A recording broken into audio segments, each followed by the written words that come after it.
Saudara Capres Prabowo Subianto menyebut demokrasi di Indonesia masih berantakan. Prabowo juga menyatakan masih belum puas dengan pelaksanaan demokrasi di tanah air. Menurut Indeks Demokrasi versi Economist Intelligence Unit, Indeks Demokrasi Indonesia masih tergolong cacat. Indeks Demokrasi Indonesia pada 2019 poinnya 6,48. Setahun kemudian turun jadi 6,3. Sementara di 2021 dan 2022, Indeks Demokrasi Indonesia stagnan di angka 6,71. Prabowo juga menyebut demokrasi di Indonesia membutuhkan biaya yang sangat mahal.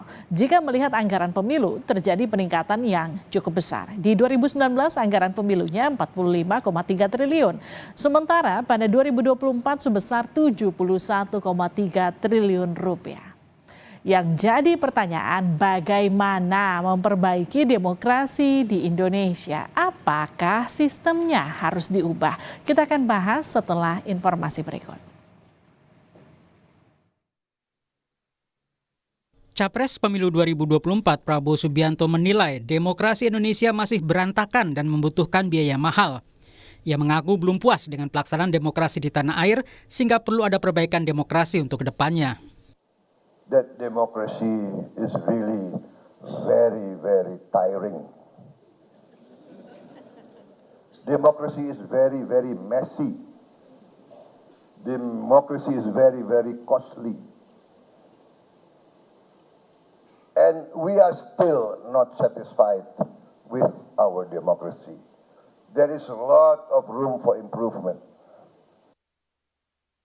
Wakil Ketua Dewan Perwakilan Daerah DPD Sultan Bahtiar Najamuddin menilai keluhan Prabowo ini sebagai isyarat agar Indonesia kembali ke sistem pemilu terdahulu, di mana presiden dipilih oleh MPR. Sistem ini kerap dipraktikkan di masa kepemimpinan Orde Baru. Keluhan Prabowo merupakan isyarat penting bagi bangsa Indonesia untuk tidak perlu ragu, apalagi malu untuk kembali ke sistem pemilu terdahulu, di mana presiden dan wakil presiden dipilih Majelis Permusyawaratan Rakyat. Tulis Wakil Ketua DPD Sultan Bahtiar Najamuddin di akun X Senator Indonesia. Sementara Sekjen PDI Perjuangan Hasto Kristianto mengusulkan agar menerapkan sistem proporsional tertutup, di mana pemilih hanya memilih parpol saja tanpa nama caleg. Hal ini akan membuat pemilu lebih sederhana dan menjadi lebih hebat biaya. Ya, nanti kita buat murah misalnya dengan sistem proporsional tertutup. Itu murah, itu mengedepankan merit system, kita simplifikasi. Mengapa menjadi mahal? Karena itu kejadian pada tahun 2009 ketika liberalisasi politik itu dilakukan tanpa nomor urut. Padahal itu sebagai suatu upaya mengkooptasi juga beberapa elemen dari Mahkamah Konstitusi diterapkan yang sama. Direktur Eksekutif Amnesty International Indonesia Usman Hamid menanggapi pernyataan Prabowo yang menyebut sistem demokrasi Indonesia melelahkan dan memakan banyak biaya. Menurutnya, demokrasi jadi mahal karena menghargai nyawa manusia, menjamin hak berekspresi dan berpendapat setiap warga negara. Kalau tidak mahal, maka kebebasan dan nyawa manusia tidak dihargai dan tidak dilindungi. Seperti yang terjadi pada pemerintahan tirani. Demokrasi menghargai hak warga untuk berekspresi, termasuk menyatakan pendapatnya. Berserikat bagi buruh untuk mendapatkan upah yang lebih baik bagi keluarganya, bagi petani juga begitu. Beroposisi bagi partai politik misalnya. Sementara pengamat hukum tata negara Ferry Amsari menilai sistem proporsional tertutup yang diusulkan PDIP belum tentu cocok membangun relasi antara pemilih dan parpol. Apakah sistem proporsional tertutup itu cocok dalam rangka membangun relasi antara pemilih, partai, dan program kerja bernegara. Pemilu makin mahal bisa terlihat dari terus naiknya anggaran pemilu yang digelontorkan pemerintah. Jika melihat anggaran pemilu terjadi peningkatan yang cukup besar. Pada 2019, anggaran pemilu mencapai 45,3 triliun rupiah. Sementara pada 2024 sebesar 71,3 triliun rupiah. Dalam Pilpres kali ini, dana kampanye yang dikeluarkan oleh masing-masing capres dan cawapres juga sangat besar. Pasangan Anies Muhaimin menerima dana kampanye sebesar 49,341 miliar rupiah, sementara pengeluarannya mencapai 49,340 miliar rupiah. Sementara pasangan Prabowo Gibran menerima dana kampanye hingga 208,2 miliar rupiah dan pengeluarannya mencapai 207,57 miliar rupiah. Sedangkan pasangan Ganjar Mahfud menerima dana kampanye sebesar 506,894 miliar rupiah, sedangkan pengeluarannya mencapai 506,892 miliar rupiah. Untuk maju sebagai caleg pun perlu menyiapkan dana besar. Penelitian yang dilakukan LPM FEUI menunjukkan untuk maju sebagai anggota DPR RI perlu dana antara 1,15 sampai 4,5 miliar rupiah. Sementara untuk DPRD perlu menyiapkan dana antara 250 hingga 500 juta rupiah. Perlu ada cara mensiasati agar pemilu tidak semakin mahal, sambil tetap memperhatikan hak masyarakat untuk memberikan suara tidak hilang. Tim Liputan Kompas TV. Saudara Capres Prabowo mengatakan demokrasi di Indonesia masih berantakan dan membutuhkan biaya yang sangat mahal. Kemudian banyak usulan untuk mengubah sistem pemilu. Misalnya PDIP mengusulkan kembali ke sistem proporsional tertutup. Bagaimana mengupayakan pemilu yang murah dengan tetap memperhatikan hak-hak masyarakat untuk menggunakan hak suaranya. Kita akan bahas bersama Wakil Ketua Umum Partai Gerindra Habibur Rahman, ada juga politisi PDIP Ciko Hakim dan Direktur Eksekutif Amnesty International Indonesia Usman Hamid. Selamat malam Bang Habib, selamat malam Mas Ciko, dan kita juga masih menunggu Bang Usman untuk ikut bergabung bersama kami. Selamat malam. Selamat malam. Jadi saya ke Bang Habib dulu ya, Bang Habib. Jadi maksudnya demokrasi mahal, demokrasi melelahkan dan terkesan paling berantakan. Kurang lebih begitu kalimatnya Pak Prabowo. Jadi apa kemudian yang memantik Pak Prabowo menyatakan hal itu? Masih di mute tuh, Bib. Masih di mute itu Bang Habib, tolong di-unmute.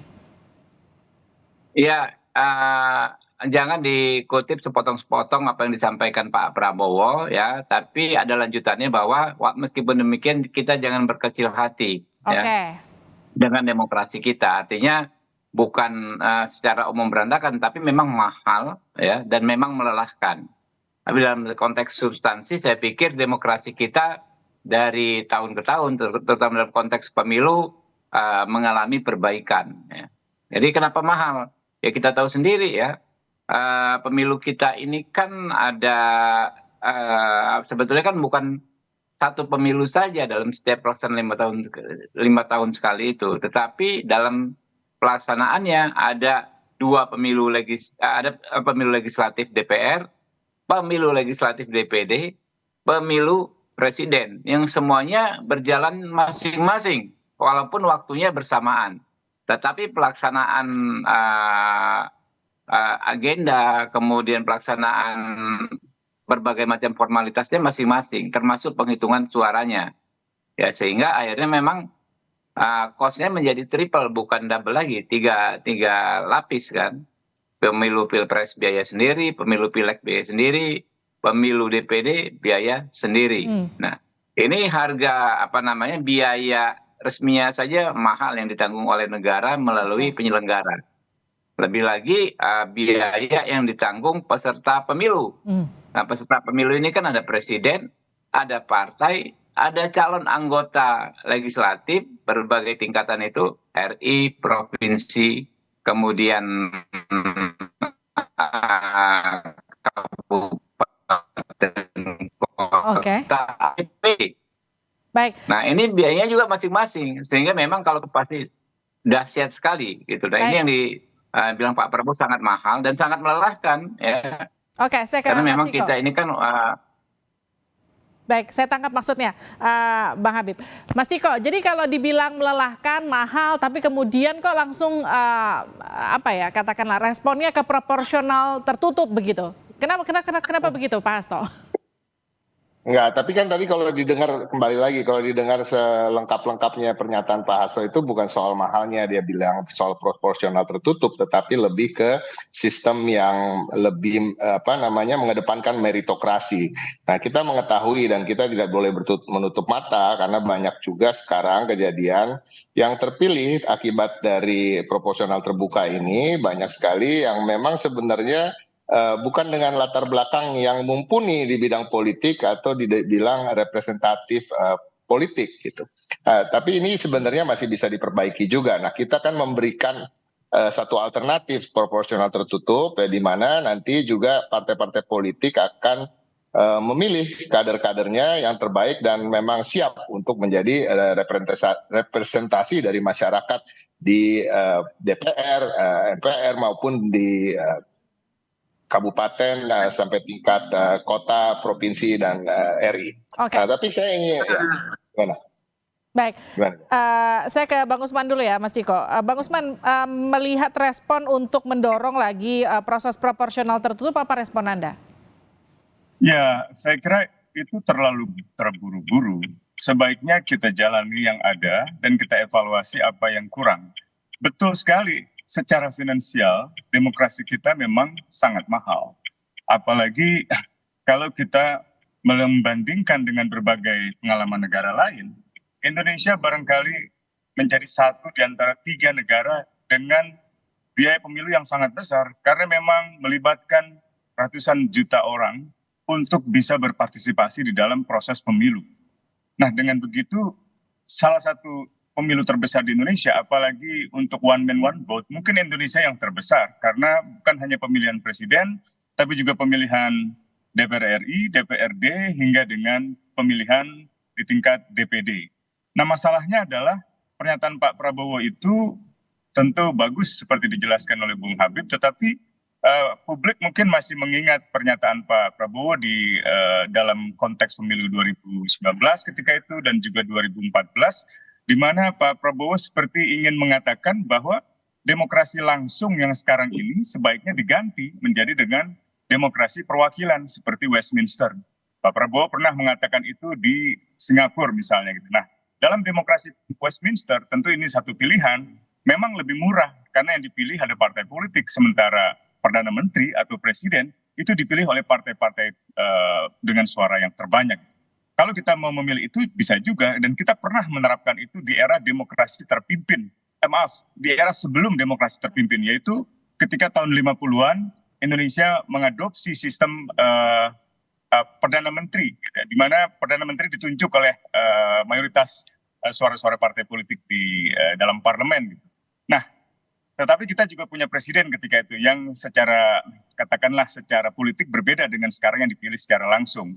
Nah, pemilihan secara langsung itu memang menimbulkan ongkos yang sangat besar, tetapi ongkos yang sangat besar secara ekonomi ini sebenarnya tidak sebanding atau tidak masalah apabila memang partisipasi masyarakat secara keseluruhan kita hargai dengan sejujur-jujurnya gitu. Dalam Undang-Undang Dasar, dalam Undang-Undang Pemilu kan presiden dan seluruh lembaga negara wajib untuk memastikan pemilu ini berjalan sebaik-baiknya, seadil-adilnya, selurus-lurusnya gitu. Nah, mungkin yang perlu diperbaiki adalah sistem pendanaan partai ke depan. Supaya apa?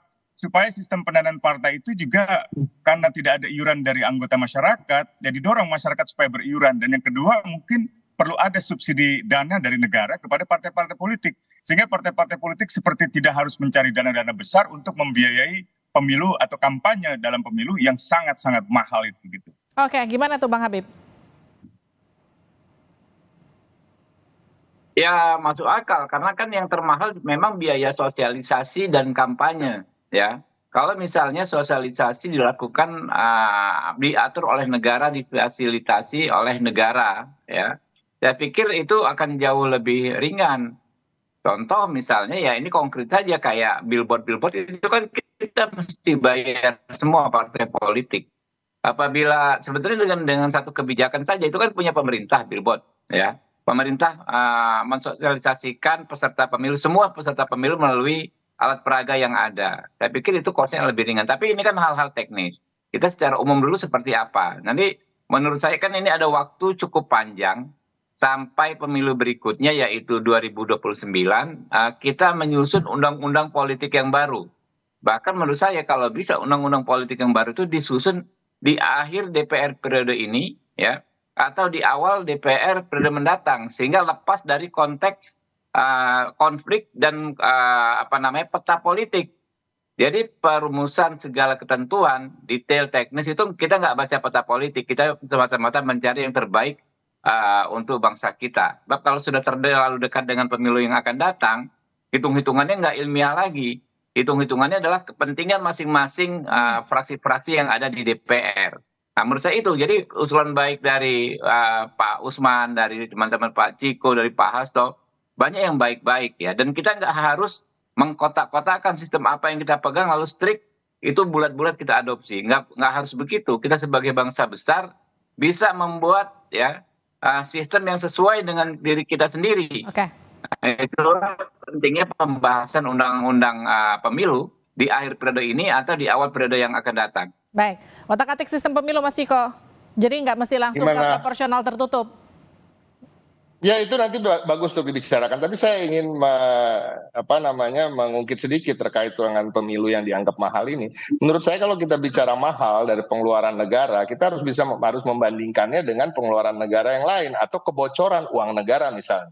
Kalau kita bicara soal korupsi misalnya, dalam 5 tahun terakhir korupsi itu di atas 230 triliun. Ya, per tahunnya ada yang 40 triliun, ada yang 60 triliun, ada korupsi, dan itu hanya kasus-kasus yang masuk dalam pengadilan.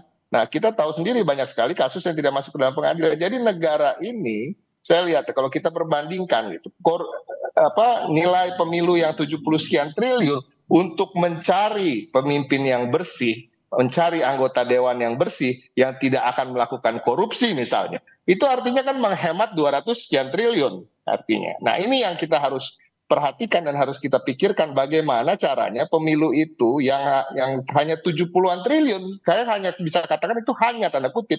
Kalau memang korupsi-korupsi selama ini dilakukan bisa ratusan triliun dalam waktu 5 tahun. Nah, pemilu kan cuma 5 tahun sekali. Bagaimana caranya pemilu ini bisa mencari pemimpin-pemimpin yang betul-betul bersih. Nah, itu angka sekian tidak akan menjadi mahal. Nah, ini yang harus betul-betul dipikirkan ke depannya. Oke, nanti kita akan diskusikan lebih panjang lagi. Mohon maaf karena waktu kita terbatas, jadi kita harus akhiri diskusinya di Sapa Indonesia Malam. Terima kasih, sehat-sehat selalu.